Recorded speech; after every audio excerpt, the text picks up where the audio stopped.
نن موږ لګیایو د امریکې صفتونه کوو، نن موږ لګیایو د کافرانو د ملکونو صفتونه کوو، نن موږ لګیایو پلانکي ځای کې من دی، پلانکي ځای کې من دی. قسم په الله د شرم خبره د مسلمان لا. امن خو په اسلام کې دی، اخلاق خو امام الانبیاء موږ ته ښولی دی، قرآن چې الله را لیږلی دی او د امام الانبیاء کوم حدیث دی، هر څه خو په دې کې دی. امن خو په دې کې دی، خوشحاله زندگی په دې کې ده. نن زموږ ستا په قرآن او په حدیثو باندې عمل شته دی نه، موږ نن پردو ته پسکېږو.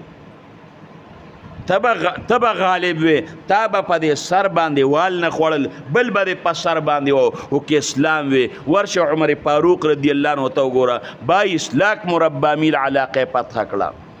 هغې زمانه کې دا روم او دا ایران دا سپر پاور طاقتونو، سپر پاور، هغې سپر پاور سره عمر فاروق رضی الله عنه دا جنګیږي او شکست ورله ورکوي. هغه وخت کې مسلماني وه، نن ته خپل ملک هم نشي راټینګولی.